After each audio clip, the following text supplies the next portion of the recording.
Èmi ni Suleiman Ọládòkè tí mo jẹ́ ọmọ àbúrò ẹni tí wọ́n pa yìí. Abijatu Kubra ó jẹ́ ọmọ sí mi, ó sì jẹ́ ọmọ tí mo kó ẹ̀mí lé púpọ̀ jù. Àìsàn ti mú Àdíjà tí a gbé káàkiri tí è ṣe ọ̀rọ̀ 25 years tí è sọ̀rọ̀ 28 years. Tó bá lọ́pàá tó lọ ọjà gbọ́rọ̀ tó lọ ìdí àpẹ́ yóò padà wálé tí ó sì ní báyàn jà tí ò ní báyàn ṣe kankan, yóò tọrọ owó yóò jẹun yóò sì padà wálé rẹ̀. Tó ìṣàdédé ni ó jáde lánàá ó sì dọ́dọ̀ mi wípé tọ̀ bọ́dá mi kí lẹ́ bùn mi, mo dẹ̀ fún ní tí fún onítọ̀ òun tó ń bá tòun lọ nù. Ó di nírọ̀lẹ́ abáṣà ń gbọ́ awuyewuye pé wọ́n pa ẹnìkan tó fẹ́ gbọ́mọ, àwọn ọmọ kankan àbátì tó bá pa gbúrò pé òun ni kó tó di pé wọ́n pa àbátì ẹ̀ débẹ̀ gbogbo tú tí ọba gbà tá pa fúnra wa.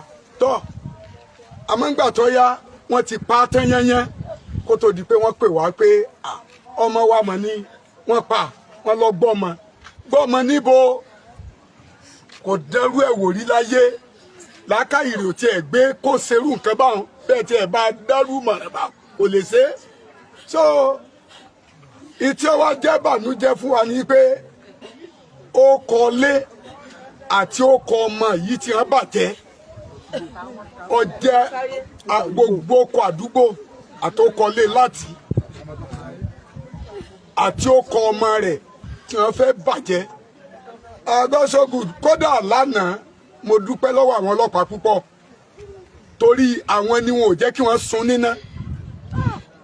Mo ń rí báyìí lórí fóònù tí wọ́n ń gba táyà lọ́wọ́ wọn tí wọ́n fẹ́ sun níná tí àwọn ọlọ́pàá yẹn ò gbà fún wọn.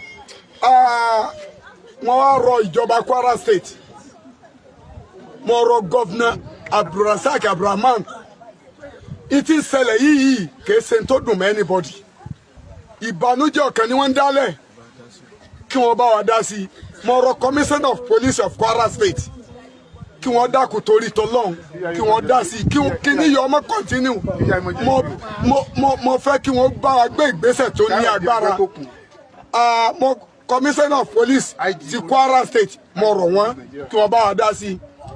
IG ọ̀gbẹ́ni Káyọ̀dé Ẹgbẹ́tókun ẹ dákun torí tọlọ́hun ẹ ṣàánú wa, afẹ́kẹ́ kí ọwọ́ bọ kínní yìí dédé òkè.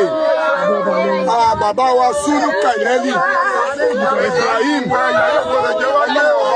yóò máa lékún àlékún kàrámà yìí, ẹ dákun ẹ ṣàánú wa. Ìyà yìí ò gbọdọ̀ jẹ wá gbé o, Àdíjà bímọlẹ̀ ó bímọlẹ̀ kí wọ́n má já ọmọ rẹ̀ ó jẹ́ ọkọ̀ burúkú bá ìyá rẹ̀ àti bàbá rẹ̀ tí wọ́n fi kú.